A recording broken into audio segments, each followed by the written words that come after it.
Well, welcome to the 700 Club, and thanks so much for joining us. Today is a very special day because it's Ashley's birthday. This is a total surprise, y'all. And she's turning 29 again, and it's just... Not quite. We've got to 32. celebrate. And we have something... Oh, my gosh, guys. Oh, my gosh. Oh, you guys. Thank you. You did not have to do this. Have a very happy birthday, Oh, my gosh. These are absolutely stunning. Yeah, and it goes with your outfit, too. I know, it really does. Oh, my gosh. Yay. Thank you. Thank you so much. Thanks for all you do. Oh, yeah. Thank it's you. a great joy to be with you. It's a great joy to be here and work at CBN. I can't believe it's coming up on 10 years because I started right out of college working at CBN. My 10-year anniversary is in May, so pretty crazy. So from this mountaintop experience of a birthday, do you have any wisdom to share with us? Of what? Oh, man. I'm going to try to hold back the tears. But I do, this morning, I was, worshiping in my car. And it was just a beautiful reminder that God has been with me every step of the way. Every step of the way. He's been guiding me. He's been leading me. He's been loving me. His favor is on me, and I just rejoice in that. So very grateful. Yeah. So thank you so much. I had a feeling. Thank you guys so much. It's very sweet. You had a feeling. Why are you pointing at the... I'm pointing at Heather. Why are you pointing at the line producer? Anyways, thank you so much. These are awesome. These are very pretty. You think Heather? What do I do with them? You think Heather came up with this? Well, she obviously had a say in this. She helped. Okay. And thank you. All right. Thank you. All right, we're going to turn to news now. Really happy news. And a warning from the Oval Office. President Trump announced the U.S. will engage in talks with Iran over its nuclear program. He said that Iran will be in great danger if they don't make an agreement. Well, the president also told reporters that he isn't backing off his tariff policy. He's even threatening an additional 50% tariff on China. CBN's Wendy Griffith has more. In the face of fears of a wider global trade war, President Trump is sticking to his tariff policy and telling Americans not to panic. Despite turmoil in the markets over the past few days, President Trump told reporters he won't pause the tariffs. Well, we're not looking at that. We have many countries that are coming to negotiate deals with us, and they're going to be fair deals. And in certain cases, they're going to be paying substantial tariffs.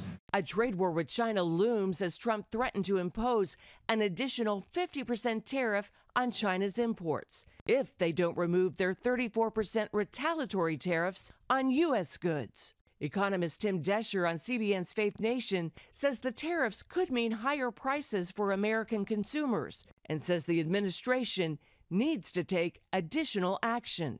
There is a serious risk that prices not only from tariffs are going up on consumers, but also prices because the tax cuts are set to expire. So there is a ton of work that has to be done as soon as possible here in order to get prices down and ensure that they don't rise in the future.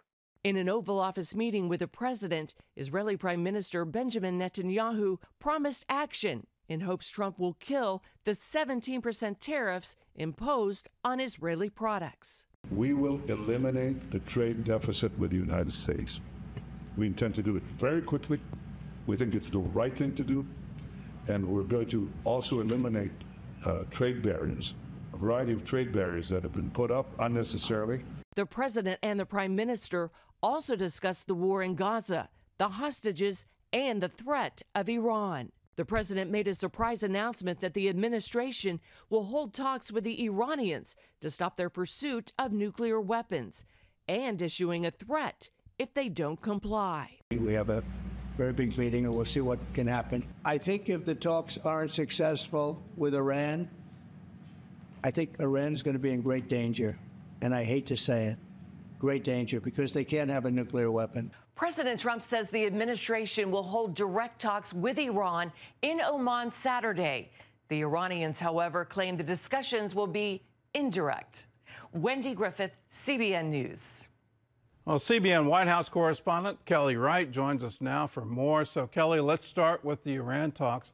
What do we know about the negotiations and who's participating?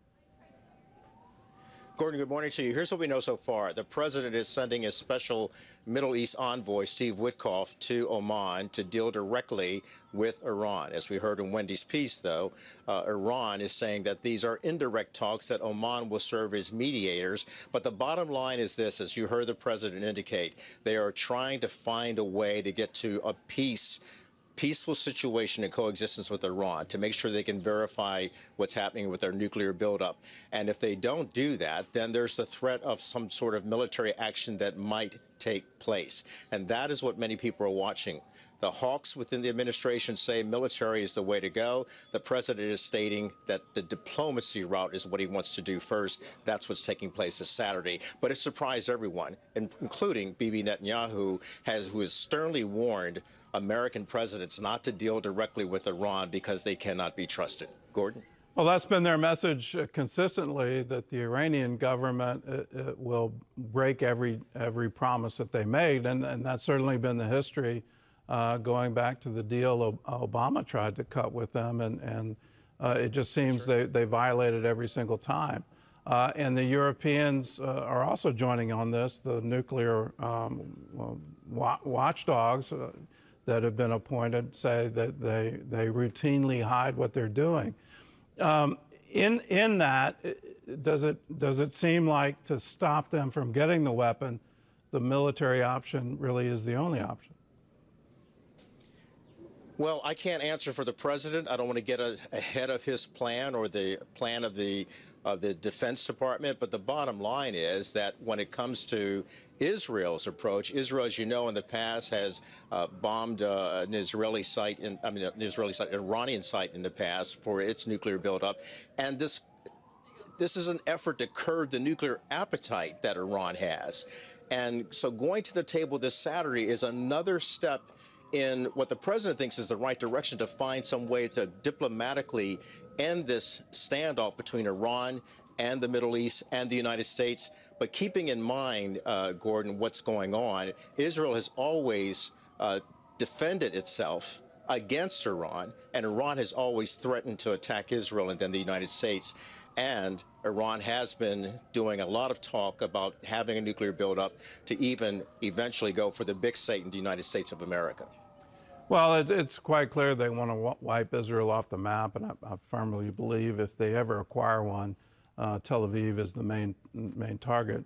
Let's talk about another group that wants to wipe Israel off the map, and that's Hamas. The president and the prime minister talked about the war in Gaza. What were the main concerns? I tell you, their main concern has always been the hostages. There are 59 hostages remaining, including Adon Alexander, who is an American from New Jersey. He is still there in captivity by Hamas. The president has been urging Hamas to do the right thing and release these hostages. Both of these leaders in the Oval Office yesterday, Gordon, talked about their concerns for the hostages and about keeping Hamas in control, and actually not in control, but getting rid of Hamas to make sure they can never be in control again of the Palestinian people so that Gaza can have a better future. Here's what they had to say. You know, having a peace force like the United States there, controlling and owning the Gaza Strip would be a good thing. It's going to take years to rebuild Gaza. In the meantime, people can have an option. The president has a vision. Countries are responding to that vision. We're working on it. I hope we'll have good news for you. Gordon, here's something else that the president talked about, which really struck me. He talked about those 10 hostages who were freed from captivity by Hamas, and he met here in the Oval Office. He talked about the fact that he asked them questions about what their suffering was like. And then at one point, seeking to find out if Hamas showed any compassion, he said to all of them, he asked them the question, did they show you at any time any love?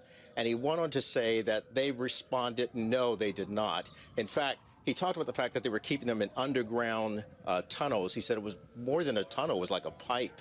And he talked about the horrible conditions. It could show you that the president was compassionate.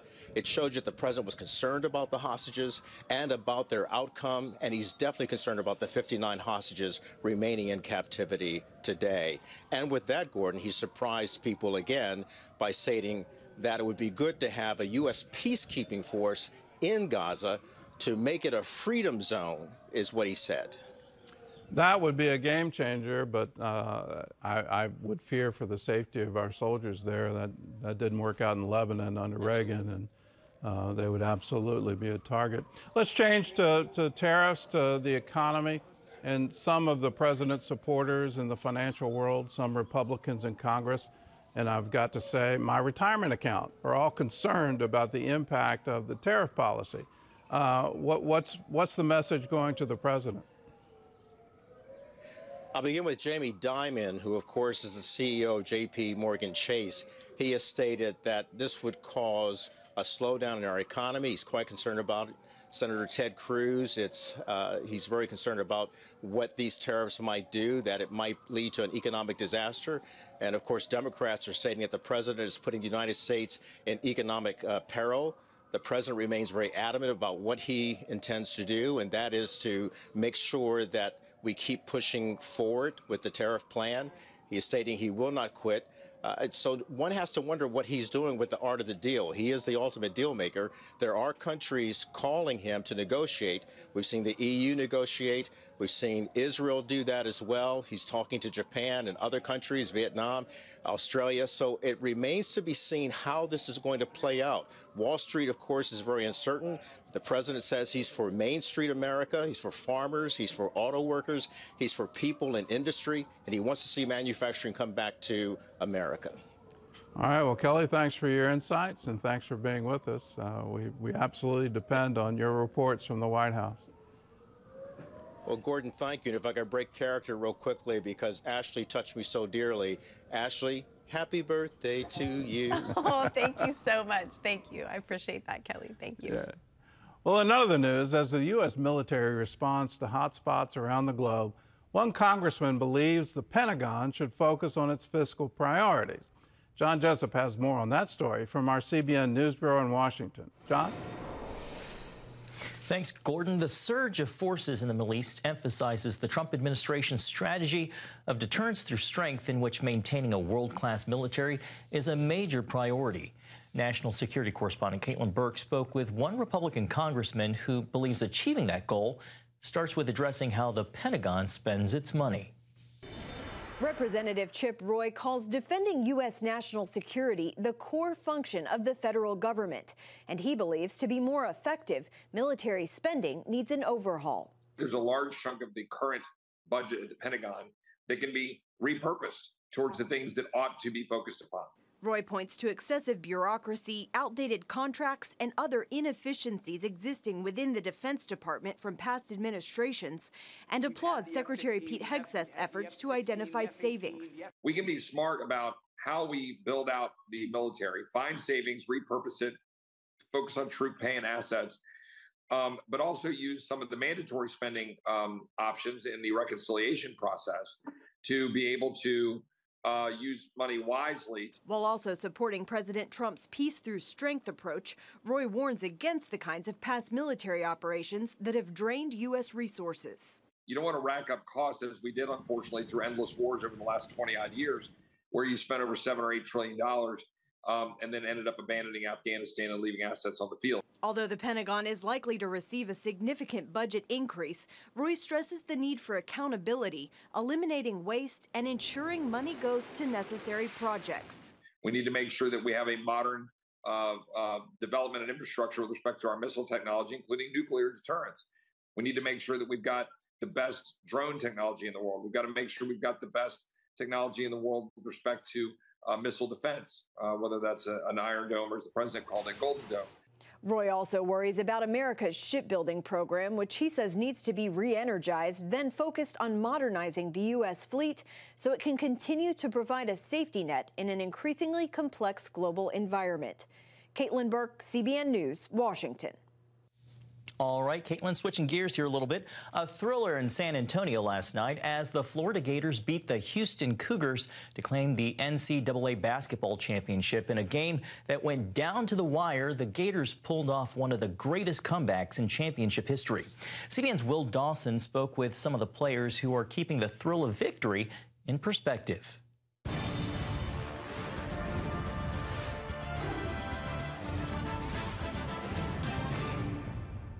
What an incredible end to an incredible basketball season. The Florida Gators are your national champions. Let's go to the highlights and see how it all happened. We pick it up in the first half. Florida down 6 early, but Will Richard from the corner makes it a 3-point game at 16-13. Then it's Richard again. The next possession, a 2-point game now. And Will Richard, why not? Ties it at 21. The Gators would go to halftime down 3 points. Second half, Gators down 1. Elijah Martin drives to the basket, gets fouled. He would hit both of his free throws. That gives Houston one last chance. Sharp tries to shoot it, can't do it. If he touches it, it'll be a travel. Time expires, and the Gators win the national championship. Florida overcomes a 12-point deficit for the 3rd largest comeback in NCAA title game history. After the game, I caught up with some thankful Gators. You told me that you listen to worship music and you pray with your mom pregame. Yes, you didn't miss that today. No, sir, definitely not. Got to have it every game. That's who I lean on. All glory to God. I mean, just trying to make plays to help my team win, and we knew we needed him in a game like this, and it's a comfort knowing that he's there with you through moments like this. We know all glory belongs to God. He's a faithful God. He's the author and finisher of our faith, and he said it, and we believed it, and we're just so blessed. We lift him up. It's all God. Nobody but God. Who else could do it? I'm so thankful to God right now. Throughout the entire course of the game, like even when there was 2 minutes left, we were down 3. Me and my best friend Isaiah got together and we started praying right next to the court, just for peace of mind, because your head's racing 1,000 miles an hour at that point in the game, and you just want to calm down and just experience it. And so we prayed for peace of mind, and ultimately, I don't know, man, it just feels so good to come out on top and win this game. Last 30 seconds, me and Micah got together and we prayed one more time, and we wouldn't be here without him. I want to give all glory to him. I just want to thank him so much for basically making our team come together in the last couple minutes to pull us out and just take it home. And all glory goes to God on this one. All glory goes to God.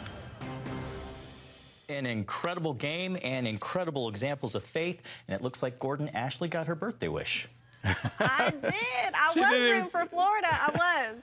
But she didn't watch the game.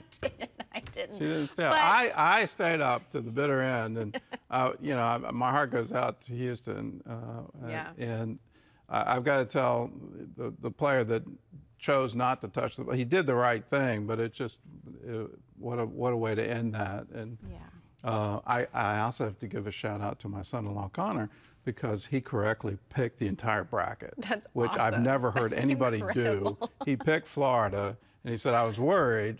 I knew that they were the best second-half team in basketball, and they would be able to come back, but I'd never expected it like that. So that's the favor of God right there. That's awesome. Hats off to everyone from Florida. Enjoy the victory. It's great. Yeah, that's awesome. I'm sure a lot of those guys are celebrating, and it's really cool to hear that a couple of them, you know, a couple minutes left in the game, and they go to the sidelines and they pray. Like, that's really, really amazing. On both sides. On both sides, of course. You gotta give a shout out to Houston. I've never heard of a college basketball team going to Honduras for a mission trip, but that's what they were doing, and so, yeah. Yeah, pretty cool stuff. Congratulations, Florida.